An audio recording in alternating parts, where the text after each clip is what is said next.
na walang apelido. Parang si Glock9, wala siyang apelido. Ayun, kaibigan kabata nila Eduardo, Adelina, dito makikita siguro sa kanya makikita yung isa sa mga kung paano isa sa mga regular na mga Pilipino noon na kung paano nagbago yung buhay bigla nagsimula yung war ng isang gano'n.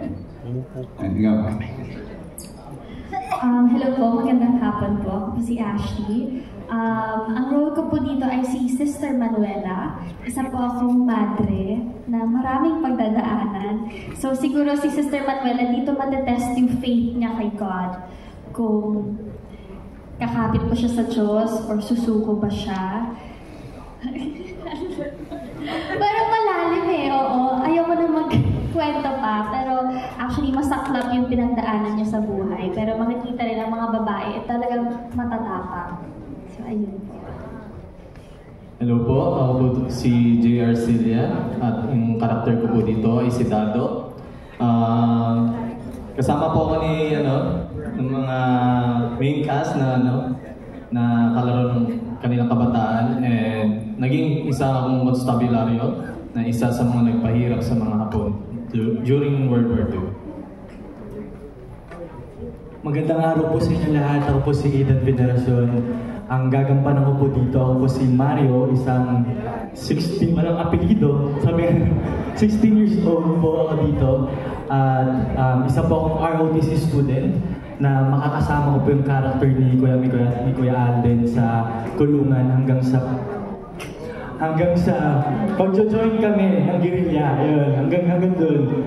Siguro mag-describe ko po yung character ko as isang bata na puno ng pangarap at pagmamahal sa magulang na kayang tiisin lahat at isasacrifice siya po lahat para sa magulang niya at makasurvive dun sa dadanasin niya. Yun po. Mabuhay po mga makulang araw. Chef Cadayona po at ako po ay ang gaganap bilang si Luis. Tagapamahala po at kanang kamay ni Tito Johnny. At kami po ay nasa pod ang magbibigay ng entertainment. Guys, magandang hapon po sa inyo lahat. Ako po si Ryan Sese. Gaganap bilang Lauro, ang tiyuhin po ni Adelina at Eduardo, at isa po ako sa magpapahirap sa buhay nila. Ako po si Rochelle Pangilinan Solina. Hello po, magandang hapon po sa inyo. Tanghali ba? Gabi na. Ako po dito si Amalia, wala ding apelido, hindi, joke lang, meron. Pangalawa po ako sa magpapahirap sa buhay ni Adelina at ni Eduardo at ni Teresita. At sana mainis ko po kayo dito. Sana mainis ko kayo. Ayun po, yun na muna. Wala munang clue.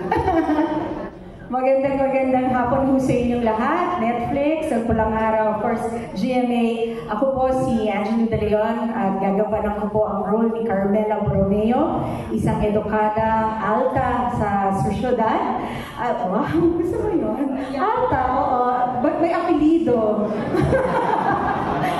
Pag mayaman, may apelido. Yan. Ako po ay isang mabuting ina kay Teresita. Ngunit, malupit na madrasta ni Adelina.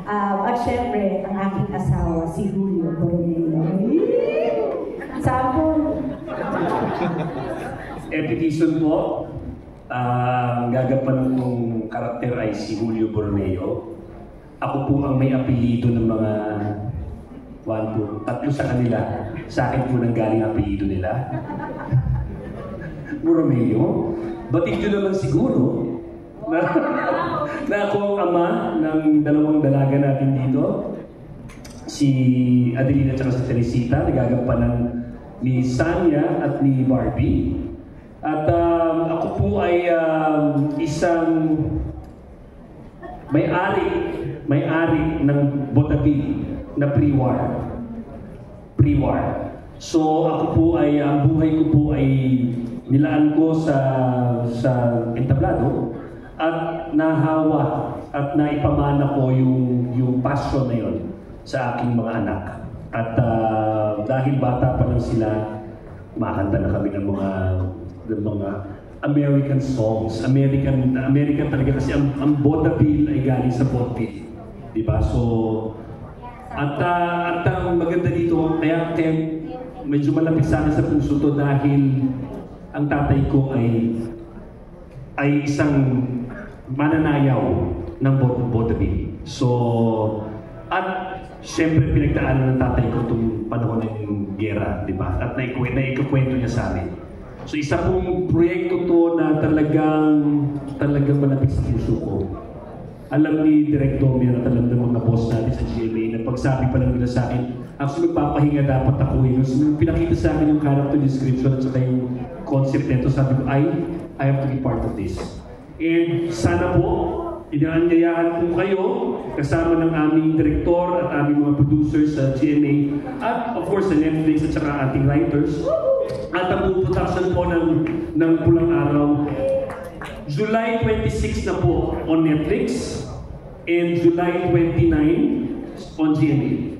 So sana po magsama-sama tayo, sana po suportahan nyo ang isang napakalaking produksyon na Pulang Araw. Maraming salamat po. Mga Ginoo at Binibini, ang makukulay na karakter ng Pulang Araw. Bigyan natin sila ng masigabong palakpakan.